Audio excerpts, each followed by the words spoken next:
o Zé Hermílio me telefonou 2 dias antes. Como é que você vai? Você vai com a delegação? Eu falei, eu vou, não, mas você pode ir comigo no domingo, eu vou de avião, vamos passar no Rio, pegamos Heleno Nunes e vamos lá para Belo Horizonte. Eu falei, já está aceito o convite. E realmente fui a Congonhas, era um jatinho dele, fomos ao Rio, pegamos Heleno Nunes, voltamos e estava um tempo horroroso e não podia descer. E o almirante Heleno Nunes, que era presidente da CBF, começou a sentir-se mal. Então tivemos que voltar para o Rio. E o Zé Hermílio me disse, olha, Rei, não quero ser culpado da história, mas eu vou ficar em São Paulo e você querendo continua com o avião. Eu falei, eu vou. Ainda queria que descer de paraquedas. Acompanhei todo esse campeonato e não vou assistir o último. Mas o avião desceu. De maneira que foi uma emoção para mim extraordinária. Não morri aquele dia, não morro mais. Agora, antes da gente começar então a falar um pouco mais do seu elo maior com São Paulo, eu só queria perguntar, o senhor acabou dando aula de alfabetização, acabou juntando dinheiro e casou, né? Casei. Casou, né? Como é que é o nome da sua esposa? Norita Castex Zaidar. Ela foi minha colega no Rio Branco. Uhum. Eu fazia o pré-jurídico, ela fazia o normal. E nós nos namorávamos, namoramos 3 anos, 4 anos. Ficamos noivos e casamos. Ela torcia para São Paulo também? Torcia, me acompanhava. Porque eu, quando me casei, eu estava no 4º ano de direito ainda. Quando meu filho nasceu, eu estava no 5º ano. Meu filho nasceu em agosto, faltavam 4 meses, 3 meses para colar grau. E eu me lembro que eu estava lá no municipal, tudo com toga, tudo isso. Aí fazia sinal para minha mulher que estava na hora de amamentar o filho que estava. Você pode dizer o nome completo dos filhos e a data de nascimento, por favor? Carlos Miguel Castex Zaidar, nasceu no dia 25 de agosto de 1946. E Nora Castex Zaidar nasceu no 17 de outubro de 1958. Há 12 anos de diferença entre os dois. E eles torcem também para São Paulo? É? Todos. Um foi até presidente. Tá bom. Agora, para a gente engrenar então na história de São Paulo, como é que realmente começou a sua vida mais ativa em relação ao clube? Em que ano, em que situação? Bom, como é que foi? Eu era estudante, aqui quando já estava em São Paulo. Então já via negócio de uma forma mais concreta. Torcia, acompanhava isso, aquilo, tal. Fui sócio de São Paulo. E me interessando por todos os assuntos de São Paulo. Ia para Pacaembu, sentava ao lado, perto de alguns diretores de São Paulo, discutíamos, falávamos sobre São Paulo, até que eu recebi um convite, uma comunicação, não, antes, um convite para ser advogado adjunto do São Paulo, junto à Justiça Desportiva. A partir de quem esse convite? Do titular na ocasião. Quem me transmitiu foi o doutor Estelita Pernet, mas naturalmente foi o Cícero que estava. Então, eu passei a advogar lá na Justiça Desportiva, fui feliz, e aí me convidaram para conselheiro de São Paulo. Isso em que época, doutor? Hein? Em que época isso? E eu ingressei como conselheiro de São Paulo em 1956. E depois tomei parte em várias comissões, comissão para o estádio, tudo isso, até que em 63 fui convidado para ser diretor. Eu criticava muito o São Paulo, a diretoria, tem que contratar, tem que fazer isso. Era torcedor. Aí a diretoria, de uma forma muito inteligente, disse, vamos acabar com essa crítica aqui, me convidou para integrar a diretoria como diretor de futebol. E eu fui. Aí que eu vi que era uma coisa era estar lá dentro, outra coisa era estar fora, né? Compreendi. Então eu fui diretor do departamento de futebol, fui secretário, fui vice-presidente e fui presidente. Eu acho que ocupei todos os cargos lá no São Paulo. gente começar assim do comecinho, como é que era essa comissão pró-estádio? Como é que era a sua atuação dentro da comissão? A comissão pró-estádio era uma coisa extraordinária. Acho que só São Paulo. Hoje existe o Morumbi por causa dessa comissão. E justiça seja feita ao Manuel Raimundo Paes de Almeida, que foi um grande lutador por essa comissão. São Paulo tinha duas contabilidades. Uma do futebol propriamente dito e outra da comissão para o estádio, que era para a construção do estádio. Então o futebol, a comissão para o estádio, que tinha recursos, tinha dinheiro em banco, não com essa com que existe hoje, mas tinha dinheiro disponível. O dinheiro era todo canalizado para a construção do estádio, tudo. O São Paulo não fez um contrato de 30 metros sem ter o dinheiro em caixa.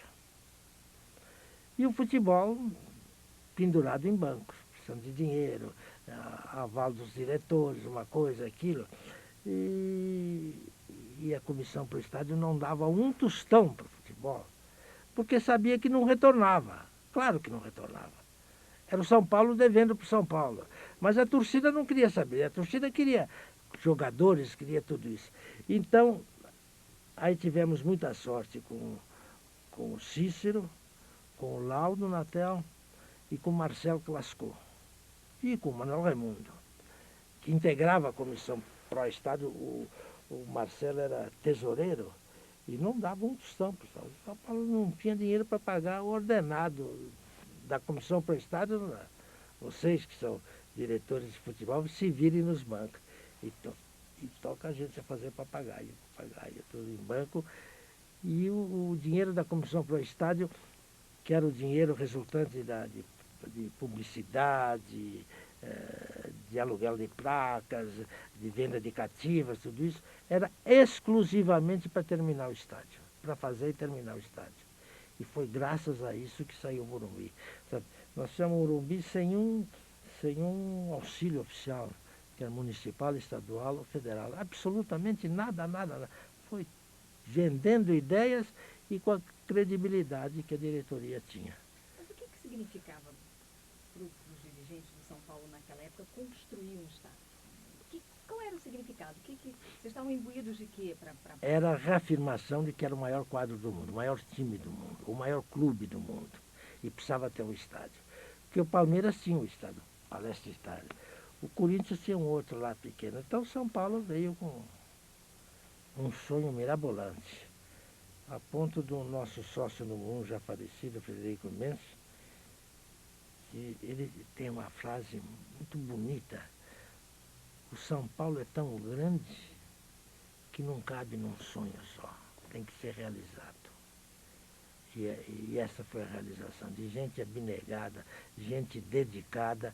E eu me lembro que na inauguração do estádio, em 1970, o presidente Médici foi convidado e esteve lá.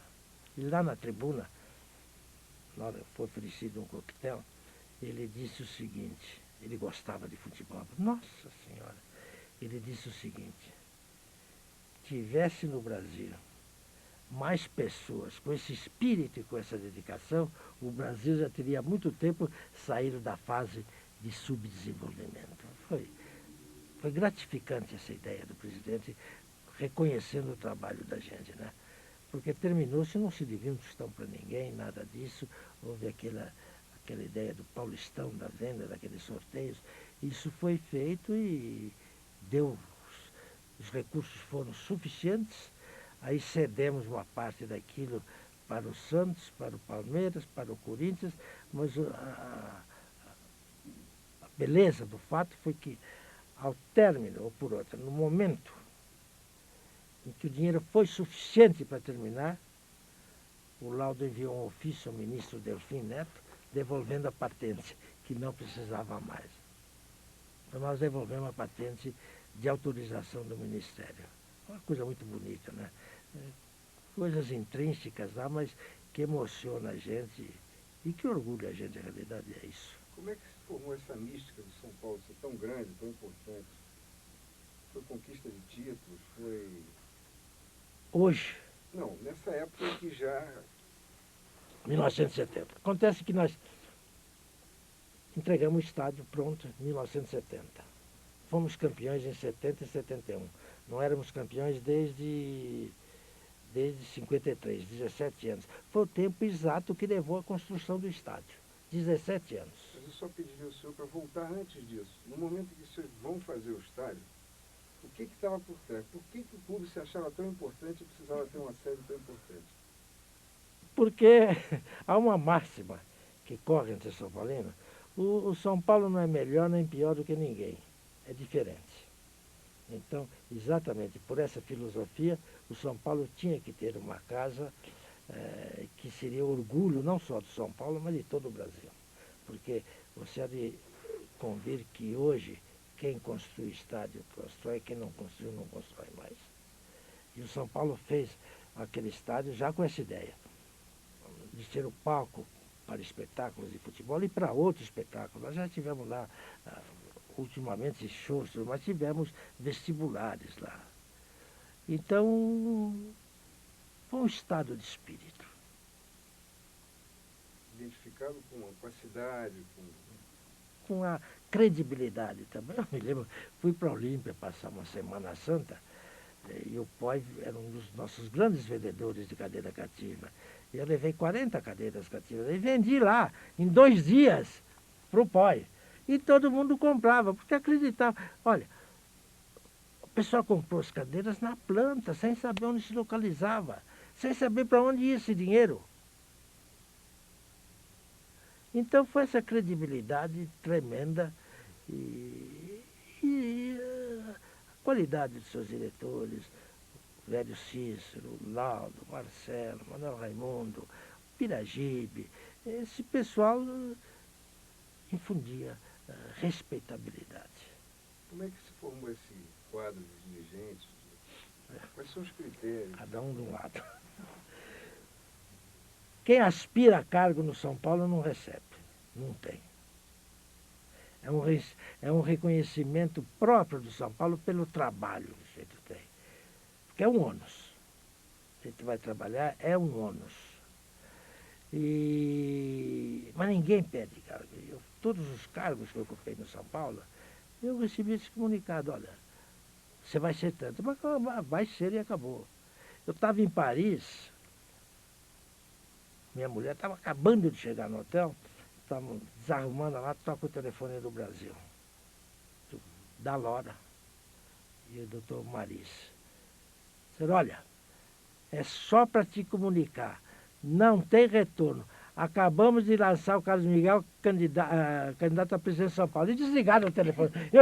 Eu falei, mas não pensei, eu não acho que não deve, não sei o quê, tal. Mas foi isso, pelo trabalho que ele desempenhou no São Paulo como diretor do departamento jurídico, pelo relacionamento que ele fez no meio desportivo nacional. Então, no São Paulo tem, eu acho que até um mérito. Quem pede cargo não recebe. Quem vai atrás de cargo não recebe. Deixa eu lhe perguntar, como é que o clube empolgou a torcida nesses anos que vão assim de 40 e pouco até esse campeonato aí que foi o último? Eu vou te dizer, as cores do São Paulo. Era o único clube que representava o São Paulo. Você sabe que o São Paulo começou a crescer, a torcida começou a partir de 40. Mas ainda estava na cabeça de todo mundo a Revolução de 32. Estava ele latente, mordendo, tudo isso. Depois, na ditadura Vargas, nós tivemos aquele presidente da CBF, um parente do Vargas, quem era? Não me lembro. E aquelas maroteiras que eles faziam nos campeonatos brasileiros, da bolinha quente ou bolinha gelada, no sorteio, que os paulistas sempre perdiam. O que era isso? Numa bola assim, para tirar, ver quem vai mandar o jogo, qualquer coisa, já era combinada a história entre eles. Uma bola gelada, era dos cariocas. Então a gente enfiava a mão lá, pegava a bola. São Paulo sempre perdia. O Estado, não o São Paulo. A seleção paulista sempre perdia, mas ganhava. No campo ganhava lá. Então tudo isso foi acirrando o ânimo, a realidade é essa, e empolgando o povo. 45, 46 foi bicampeão, né? Fomos. Você E lembra não, disso? e não fomos tricampeão em 47 por causa do Palmeiras. Que não deixou. É. De maneira que é um estado de espírito, é o que eu te falei. São Paulo não é nem melhor nem pior do que ninguém, é diferente. Mas aí vocês fizeram uma travessia do deserto de muitos anos. É verdade. E a torcida compreendeu isso ou você queria matar Perfeitamente. todo mundo? Eu fui diretor do departamento de futebol, eu peguei o quadro, nós estávamos no Rio, São Paulo, com 13 partidas sem vencer.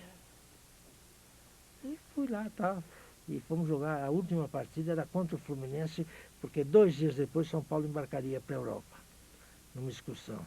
E foi lá em meia hora, estamos ganhando de 2-0. Falei, pô, Deus está me ajudando. Mas depois deu revertério e tal, e perdemos.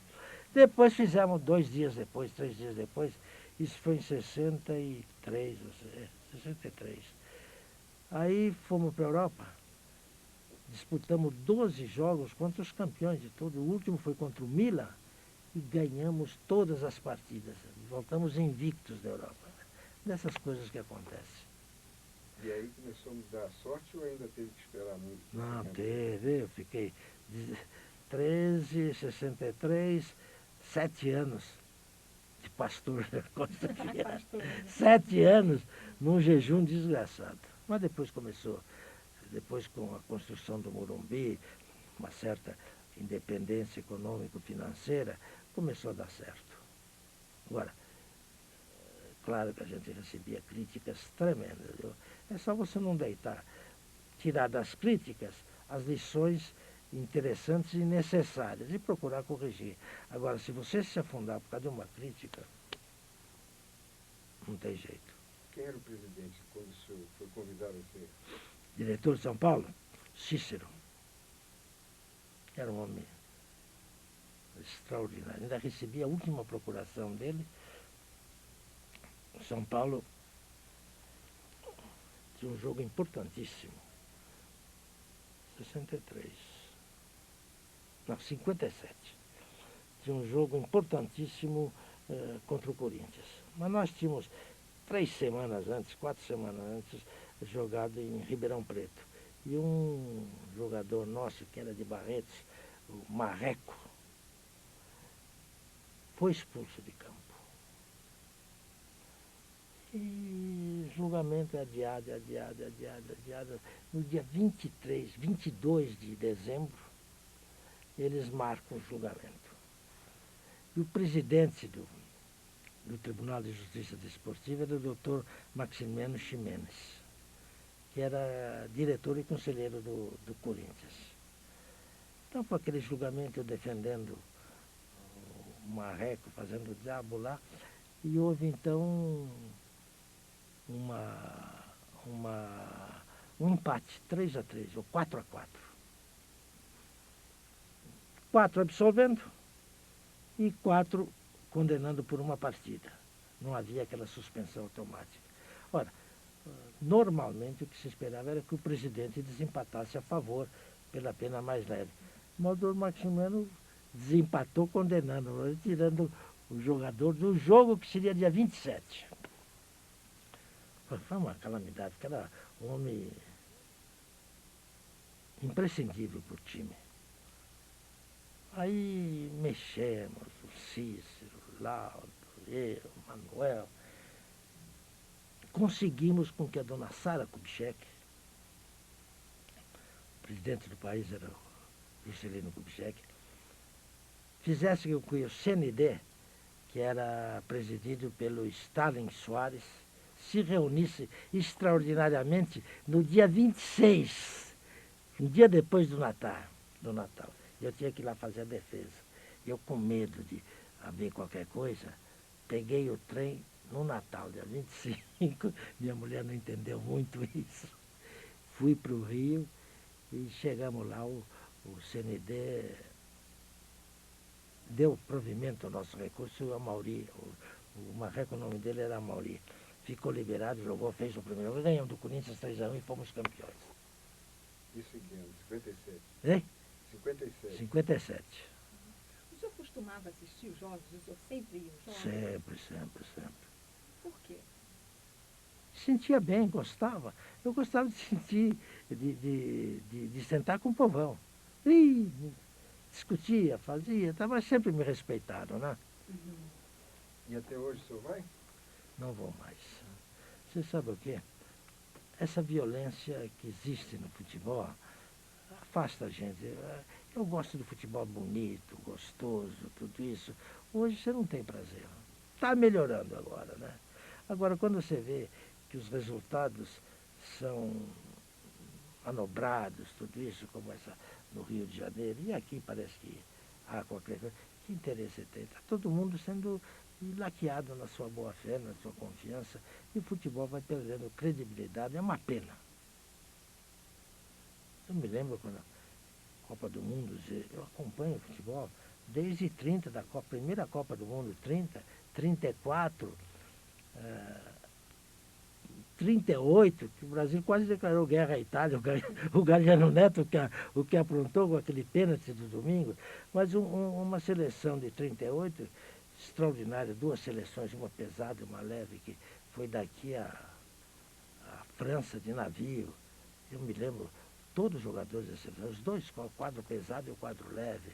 A gente acompanhava aquilo de uma forma estranha. Depois da Copa de 50, né?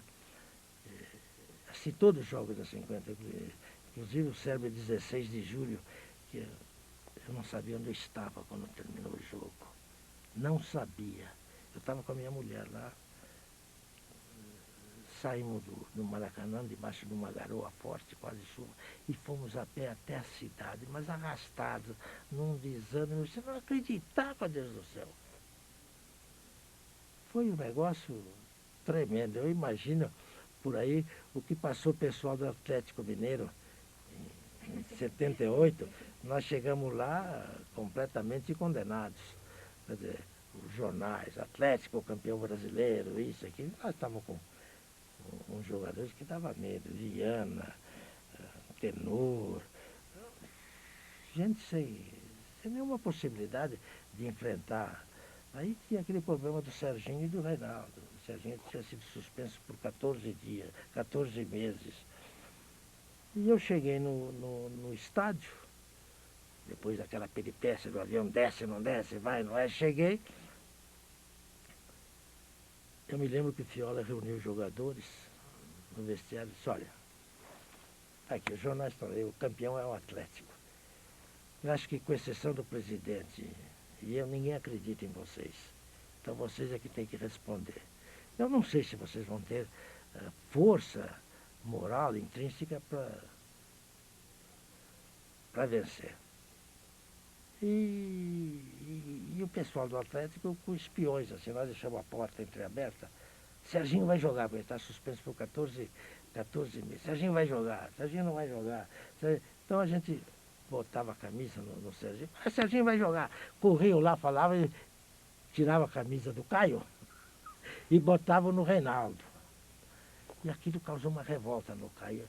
Esse fato ocorreu 2, 3 vezes. Até que o presidente do Tribunal Superior de Justiça Desportiva, doutor Boacir, eu estava com papel cheio o bolso cheio de papel, que não dizia nada. Era jornal, tudo isso.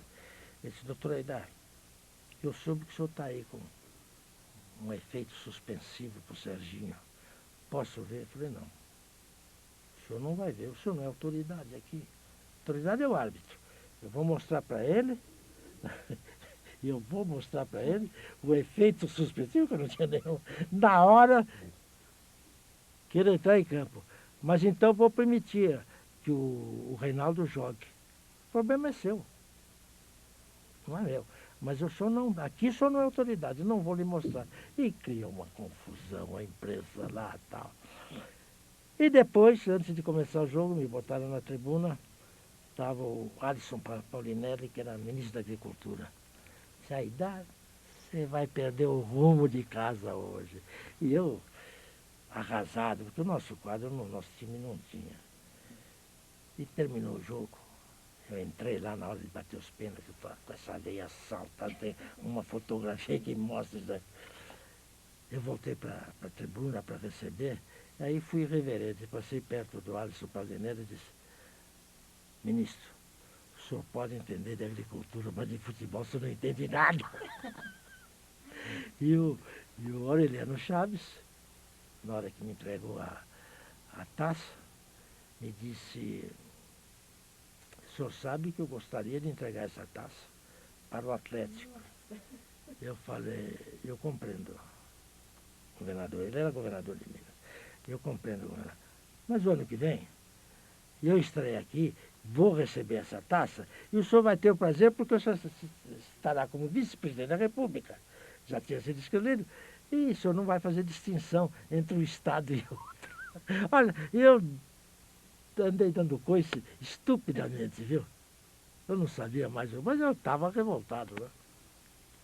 E depois disso, quais foram as... Quando é que o senhor foi ao campo pela última vez?